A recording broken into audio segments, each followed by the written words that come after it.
যুক্তরাষ্ট্রের সঙ্গে করা বাণিজ্য চুক্তি বর্তমান সরকার উত্তরাধিকার সূত্রে পেয়েছে বলে মন্তব্য করেছেন বাণিজ্যমন্ত্রী খন্দকার আব্দুল মুক্তাদির।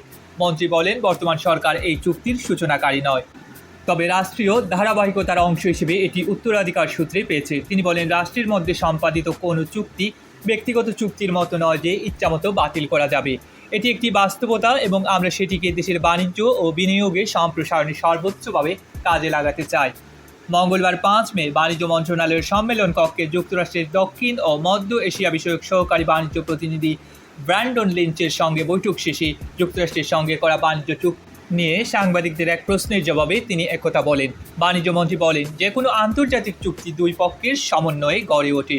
এতে উভয় পক্ষের স্বার্থের বিষয়গুলো বিবেচনায় রেখেই একটি উইন উইন পরিস্থিতি তৈরি করা হয়। কাজেই এই চুক্তি নিয়ে অযথা উদ্বেগের কিছু নেই। তিনি আরও বলেন, সম্প্রতি যুক্তরাষ্ট্রের পক্ষ থেকে একটি তদন্ত প্রক্রিয়া শুরু করা হয়েছে, যার বিষয়ে বাংলাদেশ ব্যাখ্যা চেয়েছে এবং প্রাপ্ত ব্যাখ্যার প্রেক্ষিতে নিজেদের অবস্থান ও পর্যবেক্ষণ জানানো হয়েছে।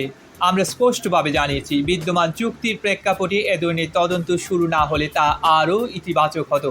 চুক্তি বাতিলের প্রশ্নে বাণিজ্যমন্ত্রী বলেন, এই সরকার জনগণের নির্বাচিত প্রতিনিধি হিসেবে সবসময় দেশের স্বার্থকে অগ্রাধিকার দেয়। কোনো চুক্তির কোনো ধারা যদি বাংলাদেশের স্বার্থের পরিপন্থী হয়, তা সংশোধনের সুযোগ সেই চুক্তির মধ্যেই রয়েছে।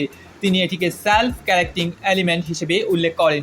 বৈঠকে বাংলাদেশ যুক্তরাষ্ট্র বাণিজ্য ও বিনিয়োগ সম্পর্ক জোরদার সহ বিভিন্ন পারস্পরিক স্বার্থ সংশ্লিষ্ট বিষয় নিয়ে আলোচনা হয়।